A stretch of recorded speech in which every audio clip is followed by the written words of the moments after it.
Kaya nagkasundo na kami nila bossing nila madam. Boss, magkano yung dala mo? 35. 35 yan. Okay, natanggap ko na 35,000 yung September 19. Okay na tayo, boss? Okay. Madam, salamat naman. Okay. Ayan, magandang araw mga bossing. So may customer na naman tayo. Ito na naman natipuan nila, no? Yung ano natin, Toyota Corona, mga bossing. Ayan yung mga bossing, oh. Ayan. Sila madam, kanina pa rito, ikot-ikot sila. So ito yung natipuan nila. Pangit lang, hindi malinis. Lahat talaga ng mga unit dito, madam, talagang sadya. Hindi ko pinapalinis. Para may before and after. Pag yan talaga nakakuha nyo na sa susunod, medyo maganda na talaga yan. Saan niya kayo galing, madam? Itong unit, saan yung dadalhin? Tarlac.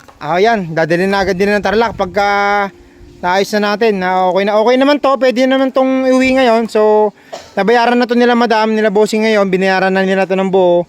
Ang gagawin natin dito, iiwan lang nila dahil itatop overall natin, tapos i-repaint natin. Yan, i-strip to metal natin yan, boss.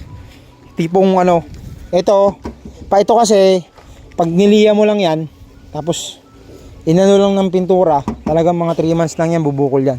Kaya kailangan talaga strip to metal lang gagawin natin dyan. Ayan. Boss, baka may gusto mo na kayong shoutout?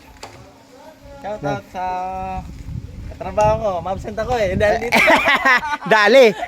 Nahuli. Ayan si Bossing. Boss, baka may gusto mo na i-shoutout, boss? Sabi ganun, no?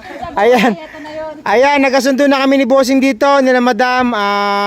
Binayaran na nila ito ng buo. Iiwan nito para... Hindi naman sila nagmamadali. Iiwan nila para i-top overall natin. So hindi nga natin alam kung kailan. Pero goods naman to. Wala naman magiging problema dyan. Okay na tayo dyan, bossing na. Madam, okay na. Salamat po. Salamat, boss. Thank you sa tiwala. Okay.